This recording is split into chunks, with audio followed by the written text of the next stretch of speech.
toute la nuit. Les marins-pompiers de Marseille ont déblayé la zone pour trouver d'éventuels survivants à l'aide de ces pelleteuses. Lundi matin, 2 immeubles du centre de Marseille en France se sont écroulés. Les sauveteurs cherchent toujours des personnes portées disparues. Et ce qui compte, et c'est mon engagement total, et c'est ce que j'attends des femmes et des hommes de la sécurité publique, c'est de tenter de sauver des vies. Travail difficile car des immeubles voisins menacent de s'effondrer. La polémique monte sur la vétusté de l'habitat dans la grande ville portuaire du Sud. Tout a commencé sur le coup de 22h30. 150 militants sillonnent les rues de Moutier. Opération d'affichage sauvage et nocturne à Moutier en Suisse.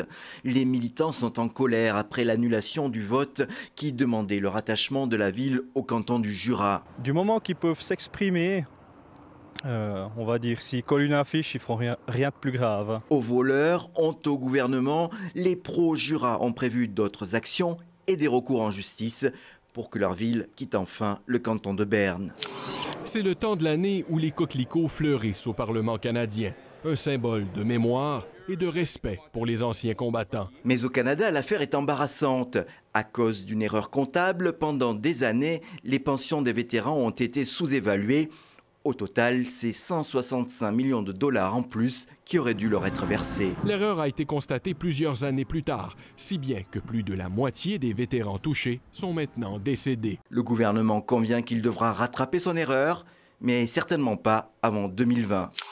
De nouveaux accès sécurisés au palais de justice de Bruxelles, en Belgique. Mais ces mesures sont-elles suffisantes? Aujourd'hui, nous avons placé de part et d'autre de cette porte des tourniquets avec des accès de badge et cette porte ici reste totalement non sécurisée. En outre, les syndicats dénoncent un manque de personnel. Pour vous, clairement, il y a un risque pour la sécurité dans les palais de justice? Il y a un risque, oui. En janvier prochain, le palais doit être sous haute sécurité pour le procès de l'auteur de l'attentat contre le musée juif de Belgique.